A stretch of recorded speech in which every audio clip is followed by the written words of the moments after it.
Claire Enders has been scrutinizing media strategy for the past decade and a half. She held senior positions at EMI, Virgin Group and Super Channel before founding Enders Analysis in 1997. I'm pleased to say she joins me now. Thank you very much indeed for coming in. Good to see you. So, I guess the immediate question is, the closing of the news world really going to do anything to contain the fallout from the phone hacking scandal?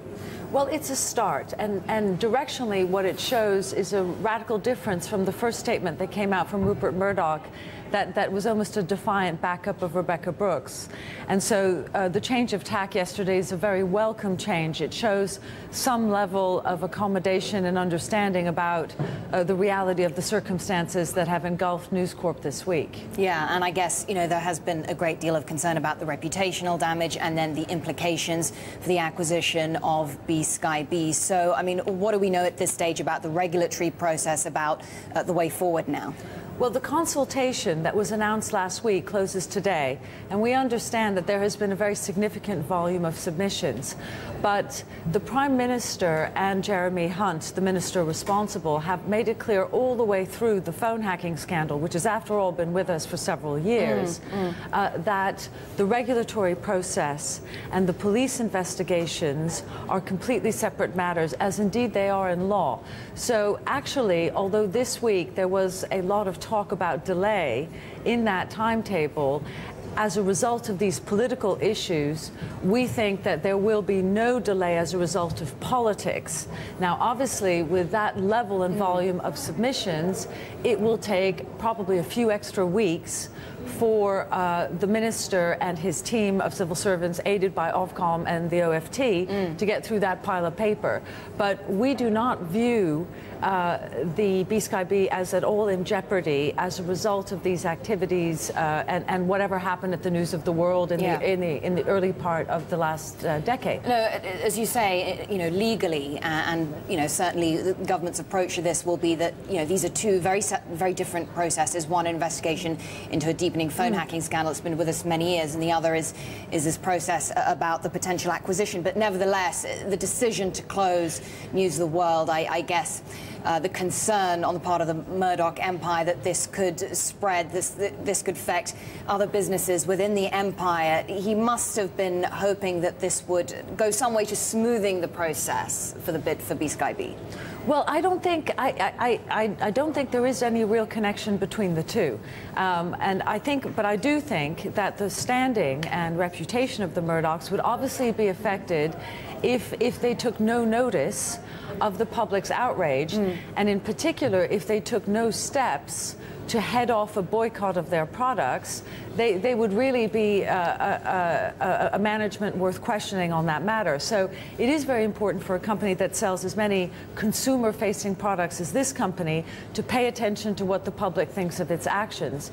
But ultimately, what the public and the politicians constantly point to, and have done all week, is who is responsible for these actions and so on, and we haven't yet got to the bottom of it. So as a result, I think this is a step in the right direction, but actually, I haven't really thought at all, because of the length of time that the phone hacking story has been going on, that there was any real link between the two. No, you're right. You could argue that, but then I guess even before the phone hacking scandal really started to erupt or escalate, there were concerns about the acquisition of Sky B, about public interest issues, about Murdoch having a too greater reach, if you like, when it comes to newspapers and media in this country. Absolutely, and all of those issues are about complex legal things which have been sorted out, at least to the satisfaction of the government and the regulators, because Sky News is effectively going to be isolated from whatever culture of journalism there might have been at the News of the World or elsewhere in the tabloid press.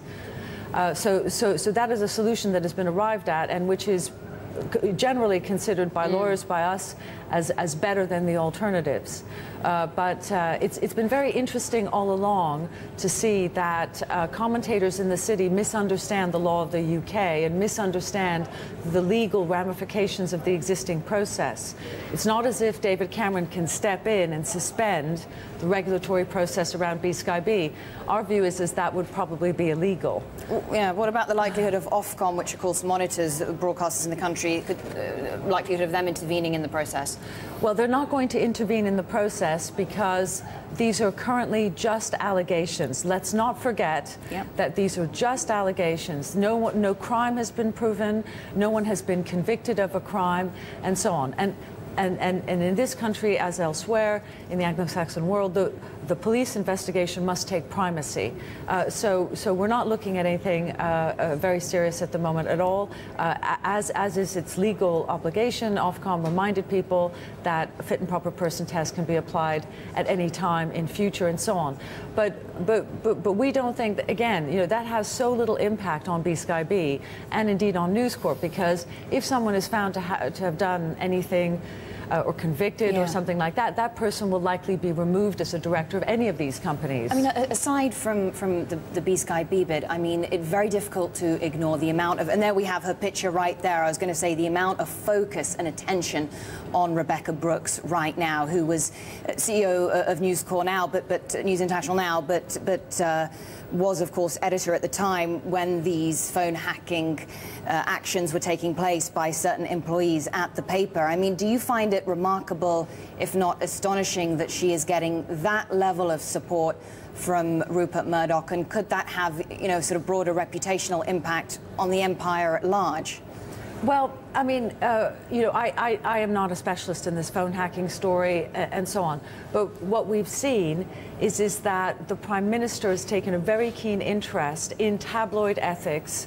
And we have had two stories, Andy Coulson and Rebekah Brooks, which are really editor-type stories. They're not about business practices, they're about editorial practices. And I think the public's focus on those editors is the appropriate angle. And it is, in my opinion, likely that News Corp is going to be considering all of its options, and that it may not yet be the right time. Is it likely she'll step down as CEO of News International? It would seem to me to be inappropriate for her to be fired or to resign as a result of allegations which have yet to be proved and which could concern other individuals who will take the flak. But it would seem worth considering her stepping aside whilst this investigation is taking place, and so on, because clearly given every the gravity politician, of the accusations. Well, every politician seems to raise the same issues. How can the person under whose watch these practices were undertaken be responsible for the investigation? Either she wasn't paying attention to what was going on around her, or she might have been complicit. So, and these are questions really for the police to address and so on in due course. And I think that it's perhaps difficult for a company to wish to protect its executives under all conditions when ultimately what people are asking for is who is responsible. Exactly. And, as a chief executive of business myself, one is habituated to the cult of if you get paid that much money, then you have to take the responsibility that comes with the job. On that note, Claire Enders, thank you so much. Good to get your take on this.